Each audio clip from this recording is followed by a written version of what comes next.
Welcome to Lawyers in the House with Motley. Wish you had a lawyer in the family? Now you do. Here's your host, Veronica Waters. Welcome to Lawyers in the House with Motley. I'm your host, Veronica Waters, coming to you from the studios of WSB Radio in Atlanta, Georgia. Georgia, the Peach State. Although, did you know that we make a lot more money growing blueberries in this state than peaches? Little known fact, look it up. Georgia, the Peach State. But not everything is peachy here if you are a pedestrian.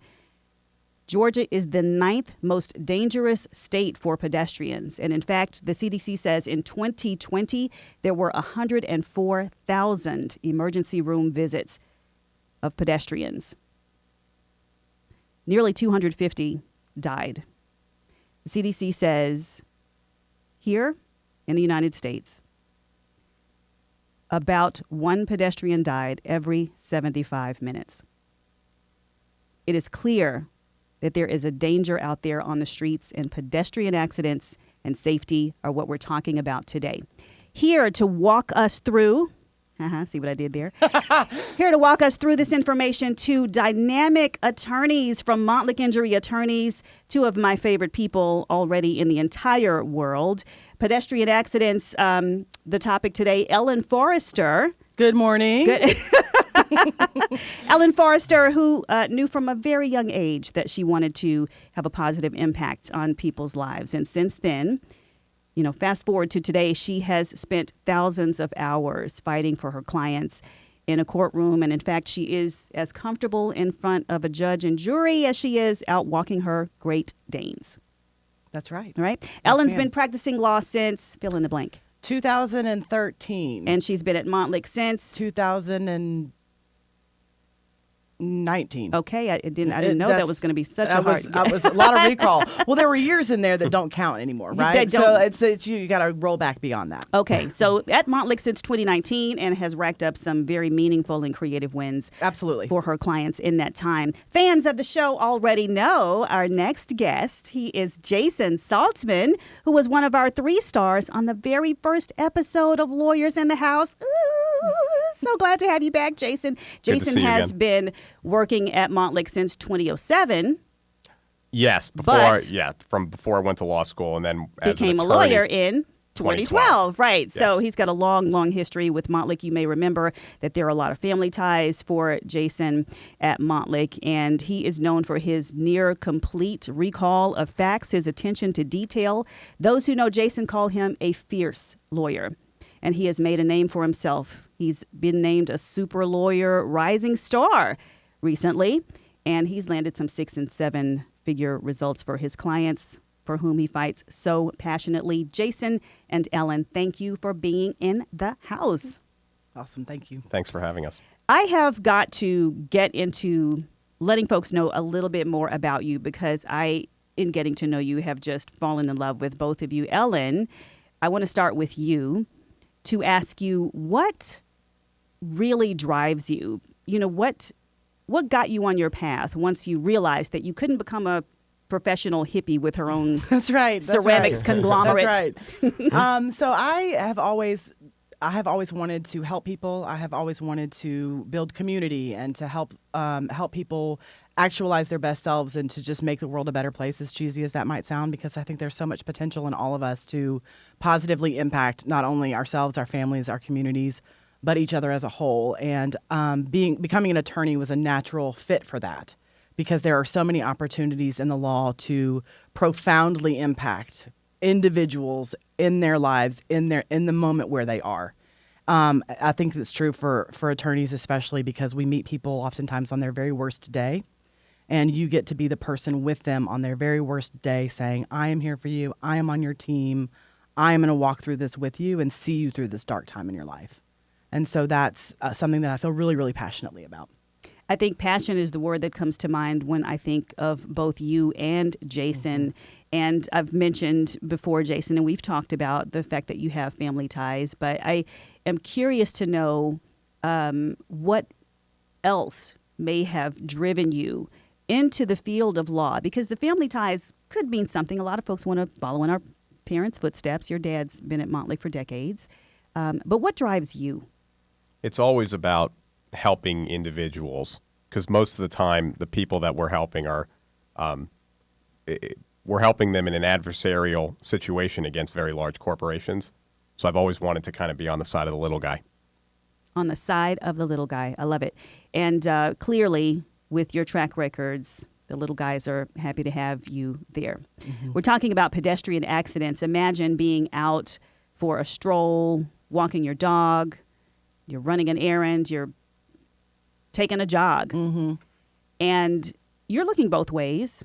You step into a crosswalk, but then boom. Your life has changed in an instant. What comes next?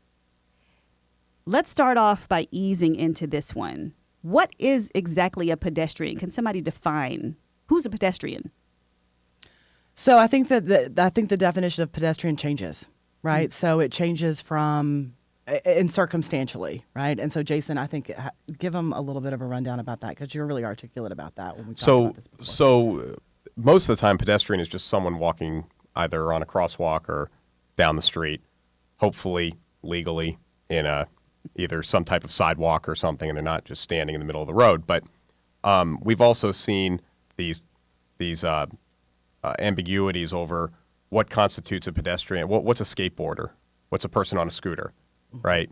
And we're seeing a whole bunch of different ordinances since in different cities concerning what are the rules based on what you're using to walk down the street or go down the street. I'd say a skateboarder is probably a pedestrian, but we've also seen nuances with people using these scooters in Midtown. And yeah.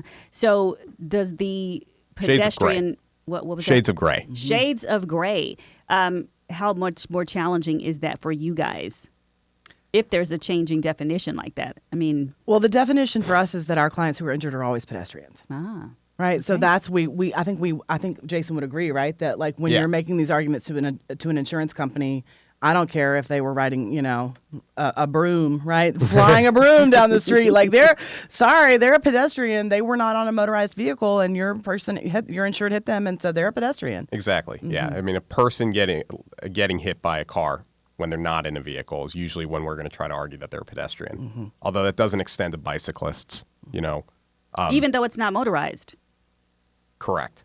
I mean, the bicyclists are generally going to be considered vehicles, not necessarily motorized vehicles, because that can change stuff with insurance coverage and everything, but bicyclists are generally going to have to observe the same rules of the road as motor vehicles. Okay. Yeah, they can go a lot faster too than me on my broom or my walking, right? Because they are. I don't know what I was thinking. I've seen all the Harry Potter wizard movies. But it's what's interesting about the pedestrian thing. We've spent a lot of time talking about car accidents on this show. And I don't really have stop giggling, Jason. I don't actually have a broom. Are you picturing me on a broom? No, it's Ellen. All right, we'll talk about this off here. Down to the nitty gritty, though. We've talked about car accidents a lot and how horrific those can be. I cannot imagine how much worse it is. I can only imagine how much worse it is when it's not vehicle versus vehicle, but vehicle versus pedestrian. Mm-hmm. And then on top of that, there's the pedestrian is, at a loss in more ways than one. Absolutely. Yeah. Yeah, because pedestrians are often very much at a disadvantage in any type of, auto versus pedestrian accident, mainly because the injuries tend to be more serious, obviously, because they don't have the protections of being in the interior of a vehicle when they're hit. But then by the time the police get there, often that injured person is carted away from the scene in an ambulance to some hospital, and they don't get to speak to the officer. The officer will talk to the other person who hit them, and the other person who hit them is obviously going to have a different story as to what happened than the pedestrian. So we find a lot of times that, and I think Ellen would agree with me on this, that the majority of our cases, if we have a person who is hit by a car who's not in a crosswalk, we find that the officer always, or not always, but often initially finds the pedestrian at fault. Wow. No matter what. I mean, I would say most of the time. I've seen exceptions, but it's not as simple as that. You know, like there's issues in the law that make that it's not just about being in a crosswalk. You know, like there's questions as to whether or not the vehicle that hit them could have avoided hitting the person. Does it matter where do they look at what side of the vehicle hit the pedestrian, whether it was the driver's side, the passenger side? Sure. So I think that police officers, when they arrive on scene, they're trying to do their due diligence, right? I mean, I think that Jason and I would agree that police officers arrive on the scene, they want to do a good job. They want to take a full accounting of what happened. They typically get one side of the story. They might be able to speak to witnesses. And oftentimes the accident reports will have a diagram that will indicate where on the vehicle it struck the person. They might even have a little diagram of where the person was lying on the ground or this sort of thing. And because they get one side of the story, and because we're all sort of taught from a young age, you've got to be in a crosswalk, you've got to be in a crosswalk, there is almost this sort of just like societal understanding that if you're not in a crosswalk in your head, it's your fault. You must have been at fault. Right. You're the one who did something wrong. Because we teach our kids, right? Look, you got to be in a crosswalk. You got to be in a crosswalk. And what working on these cases has taught me is that that's not true. And an officer may be well intentioned and check the box that says the pedestrian is at fault. That is not the end all be all. Well, if I am at fault or considered at least on a police report to be at fault, do I not have a case? No, you should absolutely call it. You should absolutely call us at Motlick. The police report isn't admissible evidence, and the police officer who wrote the report was pretty much 99% of the time not an eyewitness to what happened. They're just there in the aftermath, and they're talking to witnesses. You've talked about so many, and you've had so many cases over the years of these pedestrian accidents, and as you said, trying to do the right thing, these officers are, but sometimes the decisions made on the scene can seem especially harsh. Yes. Like I had a case a few years ago where a woman was on an Atlanta street, crossing the street. She wasn't in a crosswalk. There was a crosswalk near where she was crossing, but the crosswalk was in an area that was kind of at the crest of a hill, and a lot of people didn't use it. There weren't any traffic lights near it, so people felt unsafe using that crosswalk. So she would often just kind of wait till everything cleared and stand in the double yellow turning line, and kind of wait. She'd safely cross into that, and then wait for the other lane to be safe, and then she'd cross again. And she did this just like she'd done 100 times. And one day she was just standing there waiting for traffic to pass, and she got hit, and she was killed, unfortunately. And in that case, the police officer, while she was on the stretcher, choking on her own vomit and dying, the police officer wrote her a citation and put it on the stretcher. For jaywalking. For jaywalking, yeah. It was insane. And there was a lot of evidence in that case that the person could have seen her. It's not like she darted out in front of him. You know, she had been standing there, and it seemed like a real miscarriage of justice at the time for the officer to just immediately jump to conclusions and find her at fault. There is so much that goes into unraveling what happened at these scenes. We're going to talk a little bit about that when we come back on Lawyers in the House with Jason Saltzman and Ellen Forrester. I'm Veronica Waters, and this is Lawyers in the House. You're now in the house with Lawyers in the House, and with me, your host, Veronica Waters, Ellen Forrester, and Jason Saltzman, the stars of the day, fine attorneys from Montlick Injury Attorneys with us. We are available at any time of the day or night on social at Montlick Law on every platform. You can check us out on the podcast, see our smiling faces on YouTube, and drop us a line. Give us your questions any time of the day or night at lawyersinthehouse.com. We are going to have, don't forget, the Motley closing argument, too, coming up later in the show to leave you with a nugget of wisdom. Ellen and Jason, we left off talking about the kind of detective work that goes into unraveling the evidence at these scenes long after something has happened, long after the police report has been filed. Talk to me a little bit about that, Jason. So sometimes in certain cases, when appropriate, you may want to bring in accident reconstructionist experts. And in that particular case I referenced earlier, what it came down to was blocking off a road at like 11 o'clock at night, and having a person standing in the road that looked like my client's decedent, wearing the same types of clothes, and doing basically a frame-by-frame approach from a vehicle. And this is the woman who had the segmented crossing of the street Correct. and was struck and killed. Yes. So the question was, how far back did this defendant see her, right? So we ended up doing this investigation, and we actually found that he could see her from a really, like, far away, like really far away. Paint a picture for me of that scene. I mean, it was like we had police officers. They just blocked off the entire road.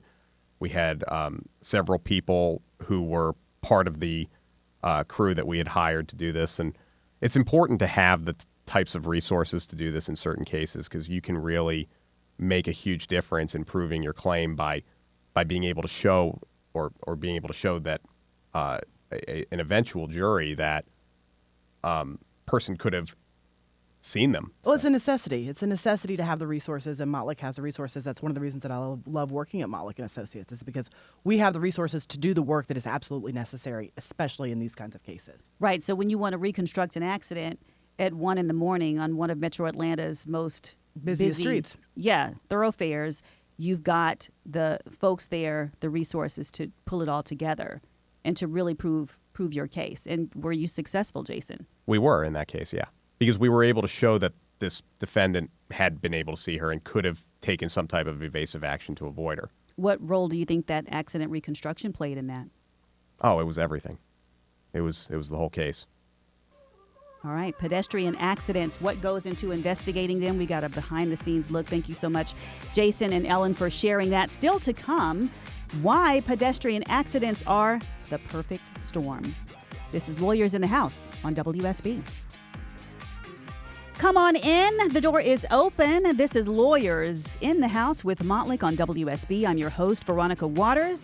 We are here with Jason Saltzman and Ellen Forrester from Mottlick, and the topic of the day, pedestrian accidents. Imagine if you are out for a stroll or running an errand, out with a dog, and you think you're doing everything right, but suddenly you find yourself the victim of a pedestrian accident, and the pedestrian is you. Of course, drivers have interest in this too. And it's a moment in time that changes everyone's life, Ellen. That's right. It's the perfect storm. It is the perfect storm. We, from our clients' perspective, they are usually horribly injured in these incidents. And in working these cases, I've come to realize that these incidents not only impact the pedestrians themselves, but there is this trickle-down effect, sort of a ripple in the pond effect, that these accidents, because they're usually catastrophic in nature with very serious injuries, they impact the injured party, obviously, but the driver. Drivers don't mean to run people over, right? And the witnesses that see it, and the family members of both of these. Many people that have known me for years and years and years know that my sister was hit and killed by a driver years ago in Cobb County. And before that happened, that was the sort of thing that happens to other people. That was not the sort of thing that would happen in my family. And we were really fortunate in my family not to have had instances like this that impacted us. And the ripple effect from that one incident, that one night on Roswell Road, changed the course of my life forever. And that's why it is the perfect storm, because the lasting effects of someone being struck by a car are profound. And that's why it's so important when this sort of thing happens that you take steps to do what needs to be done for your family, for your loved ones, so that you protect yourself and you protect, not only as a driver to protect people that are walking, but if you are the victim of something like this, take the right steps. Make sure that you're getting the lawyer with the resources to take care of your case, because these are serious cases that have lifelong impacts on people. I am so sorry for your loss, Thank you. Ellen. Mm-hmm. Was your sister as delightful as you? Yeah, well, I thought she was. So different, certainly. But, absolutely. She wasn't into ceramics? Not into ceramics. Okay. No, But yeah, it's horrible. It's horrible when these things happen. Yeah, on a serious note, I cannot imagine the trauma of something like that. And you mentioned the folks who witness it. That's got to be. And the driver, the gentleman that struck my sister, he was 23 years old, coming home from work, middle of the night. It wasn't his fault that this happened. And, my family never held any ill will against him. But his life, I can't imagine having what that would have done to him. And his life and the trajectory of his life was probably changed in an instant, in a split second. In an instant. I remember the guy who hit Stephen King, the author, who was out taking a walk, and his life. Now, this guy had a terrible record of DUIs, but that was a brutal accident that when Stephen King got hit, they almost amputated one of his legs. And the driver ended up dead of a fentanyl overdose at some point after that. It is something that has ripple effects, as you said, for years. Let's talk about the immediate aftermath, Jason, and the first ripples that go out. What's the business of starting to recover from one of these? I mean, I guess it completely depends on the injury for sure, but you've got, I've seen a lot of brain injuries from pedestrian accidents. I've seen amputations, I've seen paralysis, and you get very used to having clients you'll get a call from someone that has a pedestrian case, and they'll say, I've been in the hospital for 3 weeks. So you've got like $1 million worth of medical bills. It turns out to be very serious injury cases with disputed liability. Disputed liability? Correct. What's disputed? Well, because the person who hit them is going to often, unless it's really clear cut, they're crossing a crosswalk, the person who hit them is going to try to argue that for whatever reason they didn't see them because of the pedestrian's fault. Oh. They just ran out in front of me. That's right. They just jumped in front of the car. They were jaywalking. They were, yep. But that's the thing. Someone jumping out in front of a car is a lot different than someone standing in the road before they get hit, or someone walking on the side of the road. Sometimes there's shades of gray. Like you'll have a person walking on the side of the road, and then there's this issue of, are they on the side of the road, or were they in the road? Are they off the road? The shoes fly off very often. I've had many times where I send the investigator out to go look at the scene, and the police have already been there, and it's been like 2 weeks, and we find the client's shoes out there. Amazing. Shoes actually brings me, if I may, one of the really interesting things about these cases is the way that we can turn like shoes and pants and shirts and glasses and cell phones into more recovery for our clients. Yeah, that was tell that story, Ellen, because you are one of the most creative attorneys. Yeah, so one of the things that's great about being a lawyer is being really creative. And we have been able to, and Jason has done this too, we have been able to make claims for what we call property damage, which is separate than the bodily injury claim, on a theory that, my client's pants had to be cut off of her in the ambulance. And because her family called us so quickly, we were able to tell them, save the pants, save the pants. Well, why do we want these pants? They're gross. They have, they have blood and things on them. Save the pants, save the pants. And they sent me the pants. And I was able to go to the insurance company and get her $25,000 for the pants because they had a $25,000 property damage, which normally in a car accident would pay to fix your car. But because we were creative and aggressive with the insurance company, we turned her cut up, blood-soaked pants into another $25,000 recovery for her, which was huge for her because she did have these crazy hospital bills. She had been in the hospital for days and days and days. And Jason's done essentially the same thing on several cases. That's the fun part about being a lawyer. That is one expensive pair of pants. Yeah. Well, I've done it a lot when I have a catastrophic injury and I've got limited insurance, and you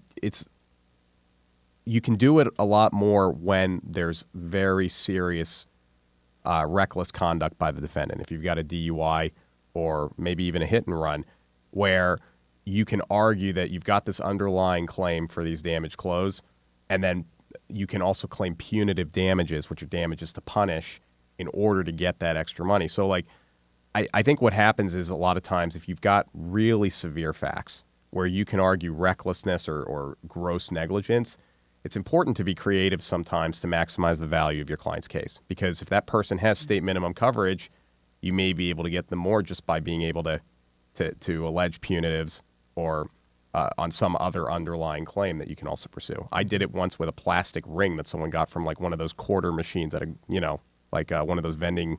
Like a gumball machine. Yeah, like a gumball machine, exactly. I was able to get it that way. Amazeballs. What It happens happens. if the driver doesn't have any insurance? That's a great question because he was just talking about hit and run cases. We get calls sometimes from people months out, and they say, "Well, I didn't call because the person that struck me drove off, and there was no, the police report doesn't have any information about the person that struck me." And the creative aspect of what we do and the legal aspect of what we do is we will look and we will find every single avenue of recovery. So oftentimes you can use your own auto insurance policy if you have uninsured motorist coverage. Even though you're not driving, you're not in your car, you could say, "Hey, State Farm, Geico, whoever insures the injured person," you can go to their policy oftentimes and get them a recovery under a theory of uninsured motorist coverage because the hit and run driver is uninsured. They don't have any insurance. We don't know who they are. One of the other really, really critical reasons that people should, call a lawyer out of the gate, call 1-800-LAW-NEED, call us at Mottlick. But also another really important reason that people should carry uninsured or underinsured motorist coverage, especially for these hit and run kind of cases. We have talked about uninsured motorist coverage so much on this show. It is incredible how integral this is to our lives. I mean, frankly, we hope it never has to be. But if it has to be, my God, imagine if you don't have it. That's right. You would rather have it and not need it. Exactly. Than need it and not have it. Yeah. Exactly. Now, you're barred in 2 states, Yes. Ellen.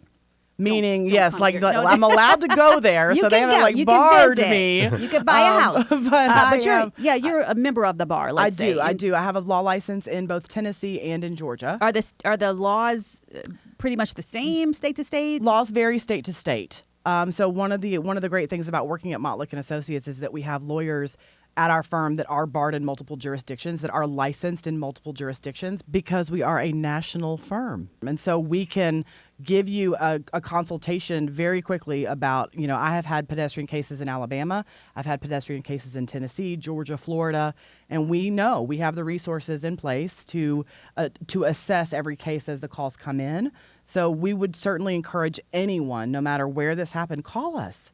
You lose nothing by calling us at 1-800-LAW-NEED or any of our other ways of contacting us because our consultations are pinpointed to what you've got going on. That's what we do. There's a lot of intricacy too, right, Ellen and Jason? Sometimes the arguments can go on for a while before a court or somebody can decide what's what.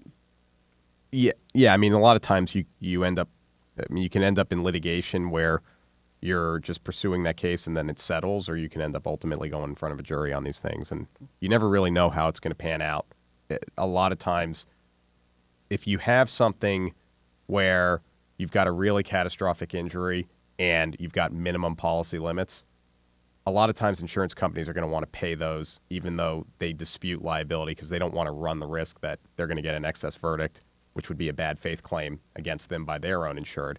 So when you have really high limits insurance and you've got one of these disputed liability pedestrian cases, a lot of times you have to kind of go through some fact finding through discovery in the litigation process to kind of get that evidence out. And if stuff comes out that looks favorable to the plaintiff, then often the case can get settled. Tell me, can you give me an example of how this might have played out in court? Where there was this back and forth, and how maybe previous case law actually sort of drilled down into a case and made a difference. So there was this one case that kind of really made basically clarified Georgia law in the, I think it was the mid-'80s, 1984. It was called Fountain v. Thompson, and it involved a jury verdict that awarded in a wrongful death claim to the wife of the decedent who was killed. He had been lying in the middle of the road, like a rural road. He was drunk and he was passed out in the middle of the road, and he got run over by a car and killed. And the jury found that defendant could have seen him, and they even found, and the evidence showed that there was no rise in the hill. It was just a straight shot, and it went all the way up to the Georgia Supreme Court, and they found that a jury could find in favor of a person who or of a family member in which the defendant probably could have avoided that accident, and the defendant in that case was like, how can you find against me? When right? this guy was lying drunk in the middle of the road. Yeah, exactly. Right, I mean, he was. How and there can was you a do this? dissenting justice. There was. Right, Justice Hill dissented, and he said, "No way. I think the guy was drunk. There's no reason why this guy's initial negligence in going out into that middle of the road. That was more at fault than the person who was driving, but the majority opinion disagreed." We owe a duty to each other to keep each other safe. We're talking about pedestrian accidents and safety here on Lawyers in the House with Motley. Coming up, the closing argument. Stay with us. Welcome back to Lawyers in the House with Motley on WSB. I'm your host, Veronica Waters, with Ellen Forrester and Jason Saltzman, here with what you've been waiting for all hour long, the Motley closing argument. My friends, take it away. So we want to remind pedestrians nationwide to walk, W-A-L-K. W, walk facing traffic. Don't walk with your back to cars. If you can't see them, you cannot anticipate what is about to happen. So W, walk facing traffic. A, ask yourself, can they see me? Can the cars coming see me? Do they know where I am so that you know that you're not in harm's way?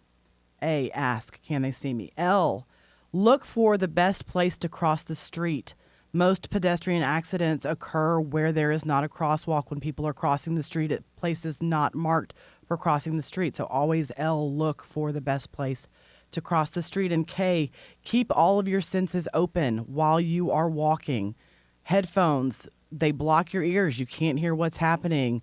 Sunglasses, looking at your phone. These are the sorts of things that impact your ability to be situationally aware and keep yourself safe. And don't assume that the other driver is paying attention either, because That's you've right. got people on their phones as well. And I would say ask is so important. In the A in walk is so important. Try to make eye contact with the other driver before you cross the street. That's right. And we owe each other a duty to keep each other safe. That's for drivers too. Pedestrians owe themselves a duty and others, but all of us in every community owe a duty to each other to be looking out for each other, give each other the benefit of the doubt. The world is an inherently good place, but we owe it to each other to keep that going and to look out for each other and keep each other safe. I think that it is worth noting that pedestrian accidents did go up once the pandemic hit. Interestingly enough, fewer cars on the roads, more pedestrians dying. And for whatever reason that is, it doesn't feel encouraging. So I think taking this note forward to walk, and you know what, I wish we had an acronym for the drivers too. We'll be back. But I think the A works either way. Ask, and keep your eyes on the road. That's right. Slow down. It's literally the difference between life and death. The Motley closing argument, W-A-L-K, walk. Walk, ask, look, and keep your senses. And we've said it a couple of times. We'll say it again. We do owe each other a duty to keep each other safe on the roads, whether you are in a car or on a motorcycle, on a bike, whether it's 2 wheels or 4 wheels, whether you're in a chair, on a scooter, a skateboard, or if you're on your own 2 feet. That's right. This is a crucial thing, and crossing the road should not be a death-defying stunt. Thank you so much for walking us through everything we need to know to keep us safe. Jason Saltzman and Ellen Forrester from Motley Injury Attorneys. Remember, you can find us on all platforms, social at Motley Law. Check us out on lawyersinthehouse.com and catch the replay any place the hottest podcasts go to live. Make sure you like and share and review us. Give us those 5 stars. And we will see you next time on Lawyers in the House. I'm Veronica Waters.